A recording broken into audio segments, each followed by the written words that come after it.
ওকে, hello everyone. দেখো, আজকে আমরা যে চ্যাপ্টারটা শুরু করব সেটা হচ্ছে পার্সেন্টেজ, এবং আমি চেষ্টা করব এইভাবে প্রতিটি শর্টসের মাধ্যমে প্রত্যেকটা চ্যাপ্টার, বিশেষ করে পাটিগণিতের প্রতিটি চ্যাপ্টার তোমাদের কনসেপ্ট ক্লিয়ার করার। তাহলে প্রথমে আমরা দেখে নিই এই পার্সেন্টেজ বা শতকরা বলতে কী বোঝায়। দেখো, শতকরা কথার অর্থ হচ্ছে যে প্রতি শতকে অর্থাৎ 100-তে যে হিসেব করা হয় তাকেই আমরা বলি শতকরা। যেমন বলা হয়েছে এ পার্সেন্ট মানে কত, A/100। 5% সমান কত, 5/100। 20% সমান 20/100। তার মানে কি, 100-তে যে আমরা হিসেব করি সেটাই হচ্ছে শতকরা। যেমন ধরো বলা হলো শ্যামল পরীক্ষায় 70% নাম্বার পেয়েছে, তার মানে 70/100, মানে পরীক্ষাটা যদি 100 নম্বরের হয়ে থাকে তাহলে প্রাপ্ত নাম্বার হচ্ছে কত, প্রাপ্ত নাম্বার হলো 70 নাম্বার। এবার এই চ্যাপ্টারটা জানার আগে আমাদেরকে জানতে হবে যে ভগ্নাংশ বা ফ্র্যাকশন কী। বলা হচ্ছে যে ফ্র্যাকশন বা ভগ্নাংশ যে 3 প্রকারের হয়: প্রকৃত ভগ্নাংশ, অপ্রকৃত ভগ্নাংশ এবং হচ্ছে মিশ্র ভগ্নাংশ। দেখো, প্রকৃত ভগ্নাংশ কোনগুলো, যেমন হচ্ছে 5/7, 2/9, 4/9। তাহলে যে সমস্ত ভগ্নাংশের লব ছোট এবং হর বড় তাদেরকে আমরা বলি প্রকৃত ভগ্নাংশ। অপ্রকৃত ভগ্নাংশ কি, যেগুলো লব বড় হয় আর হর ছোট হয়, যেমন 9/2, 7/3 ইত্যাদি। মিশ্র ভগ্নাংশ কোনগুলো, যেগুলো একটা স্বাভাবিক সংখ্যা এবং প্রকৃত ভগ্নাংশের মিশ্রণে হয়, যেমন ধরো 2/3/5, 3/7/9, এগুলোকে আমরা সমস্তগুলোকে আমরা বলি কি মিশ্র ভগ্নাংশ। এবার যখন আমরা মিশ্র ভগ্নাংশ লিখব, সেই মিশ্র ভগ্নাংশ থেকেও আমরা কি করতে পারি, অপ্রকৃত ভগ্নাংশে পরিণত করতে পারি। কীরকম, যেমন ধরো 5/6/7কে আমরা লিখতে পারি 5 + 6/7। এখানে আমরা কি করলো, এই যে 7 আছে, 7টা লসাগু হয়ে যাচ্ছে, তাহলে 7×5 = 35 প্লাস 7/6, তাহলে কত হচ্ছে 41/6। এটা বেসিক জিনিস, আমরা ক্লাস 4-5-এ শিখেছি, এটা আমরা সবাই জানি। এবার এখানে একটা জিনিস সব মাথায় রাখবে, যে যখন আমরা দুটো মিশ্র ভগ্নাংশকে যোগ করব, যেমন ধরো 10/8/13 আর 19/11/12 যখন যোগ করব, যোগটা কেমন হয় না, 10-এর সঙ্গে 19 যোগ হবে আর দুটো ভগ্নাংশ যোগ হবে, তাহলে 10 + 19 + 8 + 13 + 11/12, এই দুটোকে যোগ করেছি, তাহলে 10 আর 19 যোগ করলে হচ্ছে কত, 29, আর 8/11 আর 11/12 যোগ করলে হচ্ছে, জাস্ট সিম্পলি ক্যালকুলেশন করেছি, যেটা হচ্ছে তোমার দাঁড়িয়েছে 239/156।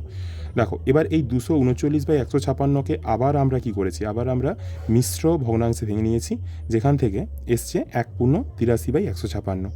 এটাকে এই যে 1 মানে কি, এখানে আবার প্লাস বসাতে পারি আবার, তাহলে 29 আর 1 যোগ করলে হয় 30, তাহলে 30/83/156। এইভাবে আমরা কি করতে পারি, দুটো মিশ্র ভগ্নাংশে যোগ করতে পারি। বোঝা গেছে? আচ্ছা, সাইডটা দেখা যায়নি আশা করছি, একটু দেখে নাও তোমরা। ক্যামেরাটা আমি একটু সাইড করে নিচ্ছি, ঠিক আছে? এবার আশা করি দেখা যাচ্ছে। এবার দেখো, এবারে আমরা আসছি যে পার্সেন্টেজ থেকে কিভাবে ভগ্নাংশে আমরা পরিণত করব। পার্সেন্টেজ থেকে ভগ্নাংশে পরিণত করতে হলে আমরা কি করব, যে পার্সেন্টেজটা দেওয়া থাকবে সেটাকে আমরা 100 দিয়ে ভাগ করব। যেমন ধরো 40%, 40% সমান কত হচ্ছে, 40/100, মানে কাটাকাটি করলে 2/5। 23%, 25% সমান কত হচ্ছে, 25/100, 1/4। 20% সমান হচ্ছে 20/100, 1/5। এই হচ্ছে বিষয়, ঠিক আছে? বলো, সবার বোঝা যাচ্ছে? কমেন্টে জানাবে সবাই। তো এবার আমরা একই রকমভাবে যদি আমরা ভগ্নাংশ থেকে শতকরা প্রকাশ করতে চাই, তখন আমাদের কি করতে হবে না, তখন আমাদেরকে করতে হবে 100% দিয়ে গুণ। যেমন ধরো 1/5%কে যদি আমরা ভগ্নাংশে করতে চাই, বা ভগ্নাংশে নয়, শতকরায় প্রকাশ করতে চাই, তখন আমরা কি করবো, 1/5 × 100% মানে 20% হচ্ছে। একই রকমভাবে 1/4কে যদি আমরা 100% করি, তাহলে 1/4কে 100%, 1/4কে যদি আমরা ভগ্নাংশ, অর্থাৎ ভগ্নাংশ থেকে যদি আমরা শতকরায় প্রকাশ করতে চাই, তাহলে 1/4 × 100% সমান হচ্ছে 25%। একই রকমভাবে 2/5কে যদি আমরা শতকরায় প্রকাশ করতে চাই, তখন হচ্ছে 2/5 × 100% মানে 40%। 1/6 সমান কত, 1/6 সমান হচ্ছে 1/6 × 100% সমান 100/6% সমান হচ্ছে 16√2/3%। তো এইভাবে আমরা কি করতে পারি, যে কোনো ভগ্নাংশকে শতকরায় প্রকাশ করতে পারি। ক্লিয়ার হয়েছে? এরপরে দেখো, নেক্সট আমরা আসছি। এখানে আমাদেরকে যদি আমাদের শতকরা চ্যাপ্টারটা খুব সুন্দরভাবে তৈরি করতে হয়, তাহলে কিন্তু আমাদের কয়েকটা ভগ্নাংশের মান, পার্সেন্টেজের মানটা মুখস্থ করতে হবে। সেটা হচ্ছে 1/1 থেকে শুরু করে 1/20 পর্যন্ত। আমি তোমাদের জন্য দেখো একটা কাজ করেছি, সেটা হচ্ছে আমি আগেই লিখে রেখেছি, যাতে তোমাদের সুবিধা হয় দেখতে আর বুঝতে। যেমন ধরো, প্রথমে বলা হয়েছে 1/1 সমান কত, 100%। 1/2 সমান কত, 50%। 1/3 সমান 33 × 1/3%। 1/4 সমান 25%।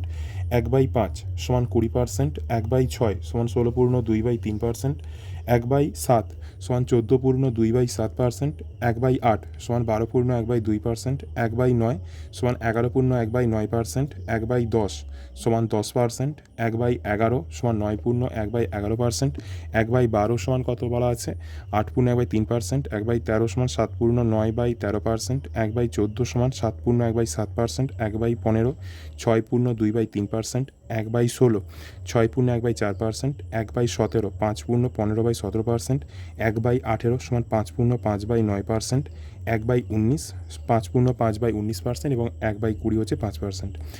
এবার কথা হচ্ছে কি যে এই 20টা মানে 1/1 থেকে 1/20 পর্যন্ত এই 20টা ভগ্নাংশের মান আমাদের কিন্তু মুখস্থ রাখতে হবে। দেখো আজকের ক্লাসটা আমরা খুব ছোট করছি, সম্ভবত 5 থেকে 6 মিনিটের ক্লাসটা হলো।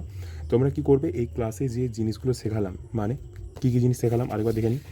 পার্সেন্টেজ কাকে বলে, ভগ্নাংশ কী এবং কয় প্রকার, তারপর বলা হয়েছে যে পার্সেন্টেজ থেকে ভগ্নাংশ কীভাবে করব, তারপর নেক্সট ভগ্নাংশ থেকে শতকরা কীভাবে প্রকাশ করব, এবং তারপর 1 থেকে 1 থেকে শুরু করে 1/20 পর্যন্ত ভগ্নাংশের যে শতকরা মান, এইগুলো তোমরা সুন্দরভাবে রেডি করে আসবে। নেক্সট ক্লাসে আমরা কি করব, এই যে জিনিসগুলো শিখলাম এর আমরা প্র্যাকটিক্যাল ক্যালকুলেশানটা দেখব, যেটা কিন্তু আমাদের সরাসরি আমাদের এক্সামে বলো বা আমাদের যে প্রশ্নগুলো মানে ওয়ার্ড প্রবলেম যেগুলো করতে হবে, কথার প্রশ্ন যেগুলো করতে হবে সেগুলোতে কাজে লাগবে। ঠিক আছে, দেখা হচ্ছে তাহলে পরের ভিডিওতে, পরের ক্লাসে। সবাই ভালো থেকো, সুস্থ থাকো। থ্যাংক ইউ সবাইকে।